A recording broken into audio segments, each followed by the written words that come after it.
think when someone gets sick in your family or dies, you start to give a little bit less of a fuck about everyone else's bullshit and opinions. And when someone you love leaves, whether it's a relationship or somebody dies or someone you love gets cancer or someone you know or love is gone or something bad happens, I think life becomes a little bit... What's the thing that you've like learned? Like, what's the thing that like changed your perspective when you were like, all right, I'm young and now I'm older and this is something that I very much understand and I subscribe to it every day because of that experience? That's good. I think like... I think when someone gets sick in your family or dies, you start to give a little bit less of a fuck about everyone else's bullshit and opinions. And when someone you love leaves, whether it's a relationship or somebody dies or someone you love gets cancer or someone you know or love is gone or something bad happens, I think life becomes a little bit, I don't know. I think if I can give you the exact moment in my life where I started to like rejigger my perspective. Sorry, rejigger. Sorry about that. I know, I caught it. I was having these ocular migraines in college and I started to lose my vision in my right eye. So I would go like temporarily blind. It's a precursor to migraines. Oh, wow. It's kind of crazy. It's pretty rare. Not a lot of people get it, but I got a million tests and I went through and I thought I was dying and I thought I had cancer, but who knows, right? And when I started to go get help and work through this, I started to see things kind of how like Ozzy Osbourne, rest in peace. He used to say that before the Beatles, life was in black and white. And then after the Beatles, it was in color. And I thought that was what he was saying was like he saw more. Like he just saw more, like more angles, more opportunity, like more things kind of started to rise. And when I started to get help for that, I noticed one time going down the stairs of my buddy's condo, on the bottom was like a handmade piece on the bottom floor in the tile, and it was what is it called when it's a bunch of little tiles? What is that called? Mosaic? Mosaic, yeah. And it was like a mosaic piece. And I had lived in that place for 2 years and I never noticed it. And I noticed it. It was crazy. And I think it almost reset my brain to stop being so inside of myself and thinking like, you know, I'm done. This is going to ruin my life. I'm going to have oculars forever. I'm going to go blind. I'm going to have crazy anxiety. I'm going to have panic attacks in public. Because I used to have to just leave. I'd just leave places. Or I'd drop friends off and I wouldn't see them for 2 days, you know? Yeah. Like I'd drive them to the bar and then I wouldn't talk to anybody for a day or two. Because I was just having crazy panic. And just because I was like, I kept losing my vision. And so this would spiral me out. And once I started to get help for it, it kind of just, a lot of stuff washed away in my mind. And then it gave me confidence to really start doing stand-up when I was in college. It kind of was part of the trigger for me to just get my balls together and go do it. Oh, wow. Crazy. Yeah. It was kind of, they were pretty closely related. I'd be 42 this year. It's like you reach a certain point and you're like, I'm done. I don't care. I think I had little moments that started to help, but I think 40, when I just was like, I think I told this the other night at the Ice House. I think when you get out of the shower as a man and you look at your little wet penis, you look at your little wet penis in the mirror. Honestly, dude, it happens. A thing will happen. You're skinny, dude. You're young. You're 25. That's different. When you get out of the mirror, you'll get out and you'll look at you see your little tiny gross penis in the shower and it's wet and you haven't dried off yet. And you're like a wet little dog and your drippy hair. It just levels you. You're like, everyone has a little wet penis. Everybody has this. I did that bit at the Improv the other day because, I mean, at the Ice House, because I thought how true it is. This is Brad Pitt has a little wet penis when he gets out of the shower. He's not that hot, dude. He's hot in the world, but at home, the most vulnerable, when you're right off the toilet. If we all should have a mirror facing us on the toilet, we all look hideous. Like, have you ever been in a hotel and you've seen yourself on the toilet mirror? It's it's fucking repulsive. It's hunched over. It's archaic. You feel very like Neanderthal-y. And just poop. You poop. I poop on phone. And that image is like, yeah, you're all a vulnerable, gross, weird. No one's that cool. No one's that hot. No one's that cool. We're all the same. We're really all the same. We're just varying levels of confidence with our bullshit. You know? Man. Look at your little wet penis when you get out of the shower. I'm serious. Before you dry off, get out of the shower, look in a mirror, and look at your wet hair stuck to your face, and it's dripping down. And your little penis just snuggled in your balls. No one has a cool dick out of the shower. It's impossible, dude. It's impossible. And so I think when you start seeing that in your 30s and on, you start to go, who gives a fuck, dude? Yeah. Like, I remember being young, being afraid of being naked at the gym. And you know how you see old men now with their old balls just hanging out now and their flabby ass? I'm there. I'm naked when I go to my gym and shower, I couldn't care less. If a young guy's like, whoa, dude, look at your little wiener. I don't care at all. I don't fucking, who cares? Tell everyone about it. What do I give a shit, dude? It's over. It's done. We're done. You have somebody who is close to you who dies or who Sick. people get sick. Yeah. You know, I'm going through it right now. Dude, I was, all today I was like, man, I love this pod. I respect Santino. Dude, like, I just came from Vegas. Like, I was taking care of I have a buddy who's he's in a rehabilitation facility because he's got a degenerative like brain thing. This is my best friend, 25 years or whatever. My dad's got brain cancer and he's got stage 4.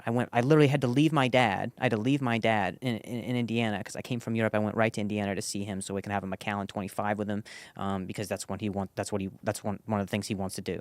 And so I leave from Indiana, and I have to leave him early because my friend ends up in the hospital, and all this shit just happened very, very quickly, very like degenerative rapidly.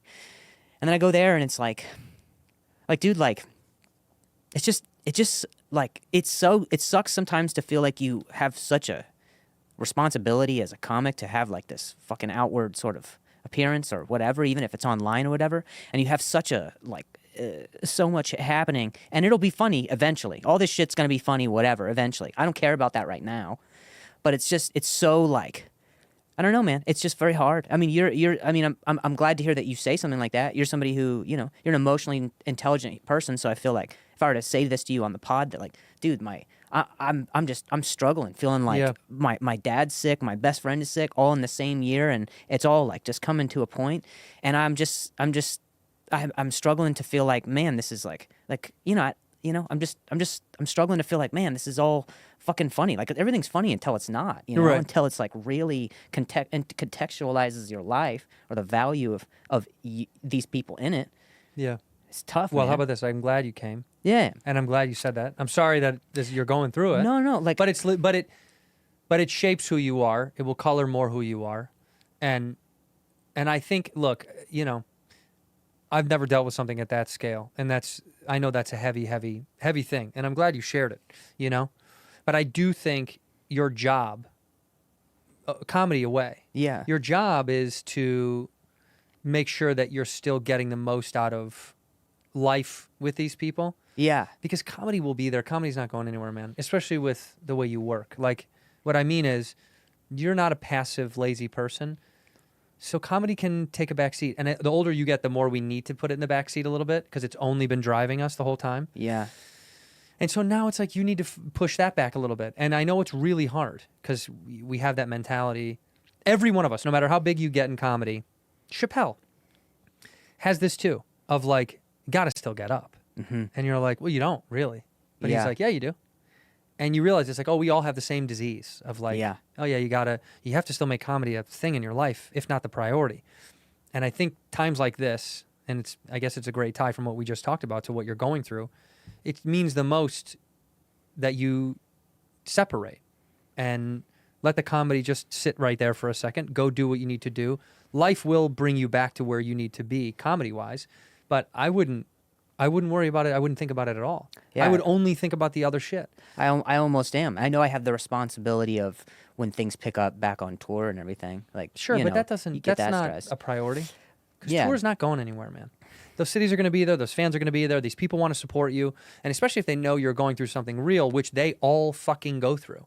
I think we forget that people come to laugh, also to get away from their fucking shit. Yeah. So this is the sad clown disease of like, we have to bring the joy even if we're sad. Yeah, because yeah. they're probably going through a tough role and they just want life to feel good. Yeah. But when it's time for you to help yourself out, you need to help yourself out. You know what I mean? Yeah. And again, sometimes comedy does help me get away from if it's too sad and too much spiral, then it's like, I need to go fuck around on stage to make me kind of feel free again. Yeah. But you know your own balance. But I think because you're going through that with your pop, I mean, I think that's tough, dude. I think it's making whatever that is a priority. Is there a year that comes to mind where you're like, man, this one was the hardest? What, like, personally, professionally, where you were like, this one's 2025. This one's gonna beat me. No, I would say, like, is this your hardest year this year? Do you think? Maybe I think I'm managing okay on the personal side, but I mean, I sometimes Because your career's going great. Yeah, But the life stuff is tough. the life stuff's tough, sure. Yeah. Yeah. I don't think it was ever 1 year. I do think there's moments, I couldn't go home when my grandpa died. And I think to this day, I'm still mad about that because I was working and I needed to work. Mm.